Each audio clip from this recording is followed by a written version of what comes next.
हाय,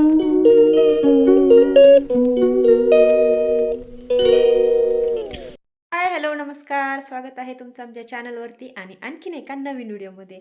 तर बॅकग्राऊंड तुम्हाला वेगळं दिसत असेल, कारण आम्ही आलेलो आहोत फार्म हाऊसवरती आणि आम्ही तिघे म्हणजे रॉकी, मी आणि हे यांना 2-3 दिवस सुट्ट्या होत्या. तर आम्ही आलेलो आहोत आणि इथले ब्लॉग मी शूट करणार आहे. तर ते कसे वाटत आहेत मला नक्की कमेंट करून सांगा आणि व्हिडिओ शेवटपर्यंत नक्की पहा. आणि हो, जे कोणी आमच्या चॅनलवरती जे नवीन आहेत त्यांनी आमच्या चॅनलला सबस्क्राईब नक्की करा आणि प्लीज सपोर्ट करा. तर चला, तर आता थोडीशी मला स्वच्छता करायची आहे, कारण मध्ये बंद होतं ना. आई पप्पा होते, पण आई स्वच्छता वगैरे म्हणजे सगळं जिथलं तिथं ठेवून आल्या होत्या तिकडे घरी. पण कसं होतं, घर बंद असलं की थोडी धूळ वगैरे होते आणि मग ते थोडंसं आवरायचं आहे, झाडलोट करून घेते. आणि अगोदर आल्याबरोबर इथं रॉकीचा खाऊ बनवायला ठेवला आहे मी.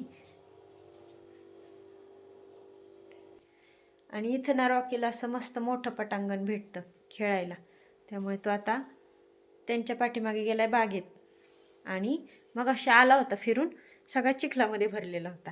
परत आला ना तुम्हाला दाखवते किती चिखलामध्ये भरलाय, कारण शेतात ना कांद्याला पाणी चालू आहे आणि मोकळं सोडलंय त्याला, त्याच्यामुळे तो इतका त्याच्यामध्ये त्याने उड्या मारल्या ना त्या सगळ्या पाण्यात, सगळा गाळाने भरून आलाय. आल्यानंतर परत एकदा दाखवते तुम्हाला. तर चला, आता मी थोडीशी साफसफाई करते. कुठे गेला होता तू? बघा कसा सगळा चिखलात भरून आलाय आणि इतका दमलाय तो आता. आणि त्याला एवढे खेळायची सवय नाही. जो बाबू, झोपा आता, झोपा थोडा वेळ. तू कुठे गेला होता एवढा भरायला? ए गद्दू, आबा कुठे? आता थोडा वेळ झोपायचा, दमला ना तू. झोप आता, झोप. रॉकी दमला, रॉकी दमला. झोपा झोपा. खूप कचरा झालाय बघा, हे स्वच्छ करायचंय थोडंसं. आता मी स्वच्छता करते. रॉकी काय करतो तिकडं? चल चल इकडे, चल चल चल इकडे. बघा आता सगळं थोडं स्वच्छ केलेलं आहे आणि चांगलं वाटते आता.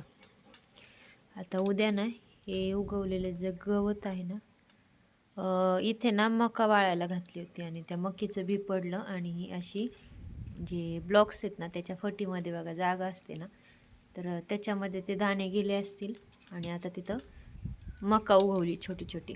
आता हे उद्या मी काढून घेणार आहे.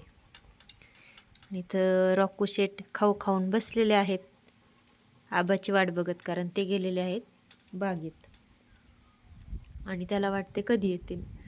त्याला वाटते जावं, पण तो इतका खेळलाय पाण्यात, म्हटलं उगाच आजारी वगैरे पडेल म्हणून आता थोडासा बांधून ठेवलाय त्याला, नाहीतर त्याला सोडलं ना तो धुमाकूळच घालेल. आता मी निघाले आहे थोडासा बागेमध्ये फेरफटका मारायला आणि शेजारी चल चल तिकडे नाही जायचं, चल गवत मी काढणार आहे. चल पुढे चल.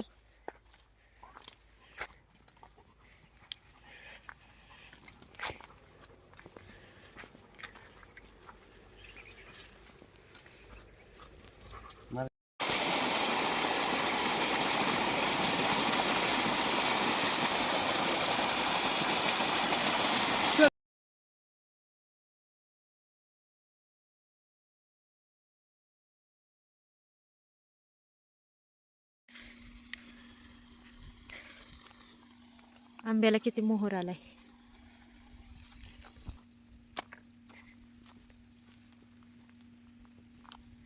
या वर्षी आंबेच आंबे आहेत.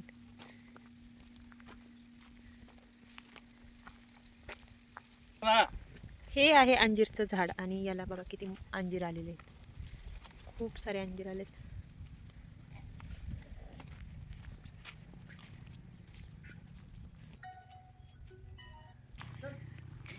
या आंब्याला बघा किती मोहर आलाय. आणि ना या आंब्याला ना अगोदरच मोहर आला होता, डिसेंबरच्या पण अगोदर, आणि त्यावेळी त्याला कैऱ्या आल्या. ते तुम्हाला दाखवते किती मोठे झाले ते. हे बघा, बघा किती मोठी कैरी झाली आहे. आणि आता पुन्हा याला असा मोहर आलाय. आणि इथे आहे चिक्कूचं झाड.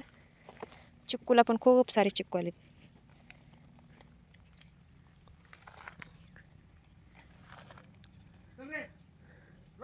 अजून पिकलेले नाही आहेत. हा आहे चाफा. आम्ही ना सुरुवातीला ही झाडं आणली होती नर्सरीमधून आणि बघा किती सुंदर फुल आले ते चाफ्याला, किती मनमोहक आहे. हे आहे प्राईम रोजचंच, म्हणजे याला कण्हेर का काहीतरी म्हणतात, कण्हेरच, पण मला वाटतं याला प्राईम रोज पण म्हणतात. तर याची फुलं बघा किती सुंदर उमललेत.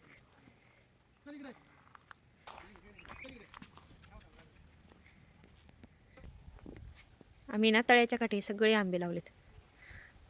तुम्ही आमच्या मागच्या फार्म हाऊसच्या व्हिडिओमध्ये पण पाहिले असतील. आणि या आंब्याला पण थोडा थोडा मोहर आलेला आहे. हे 2 ते 3 वर्ष झाले असतील लावलेले.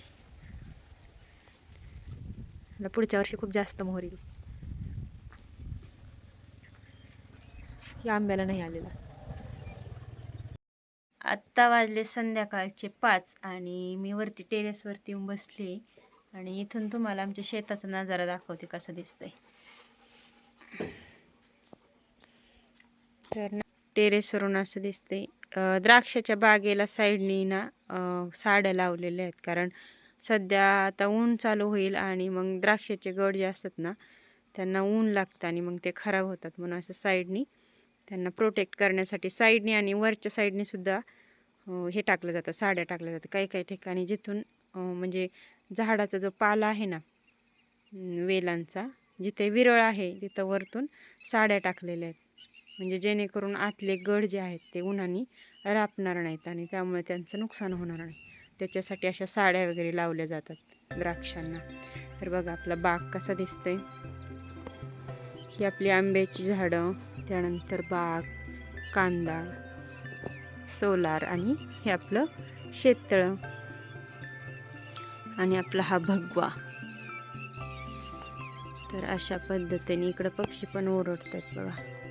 हा इकडच्या साईडचा नजारा आणि इथून इकडे जो डोंगर आहे ना तिथे एक छान गणपतीचं मंदिर आहे.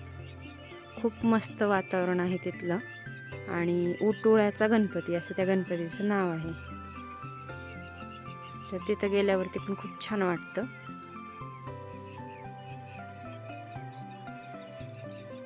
तर माझा आजचा हा फार्म हाऊसचा व्हिडिओ तुम्हाला कसा वाटला आणि आमचं फार्म हाऊस तुम्हाला कसं वाटलं हे मला नक्की सांगा आणि व्हिडिओ आवडल्यास लाईक शेअर कमेंट करायला अजिबात विसरू नका. चला तर भेटूयात मग नेक्स्ट व्हिडिओमध्ये. तोपर्यंत bye bye and take care.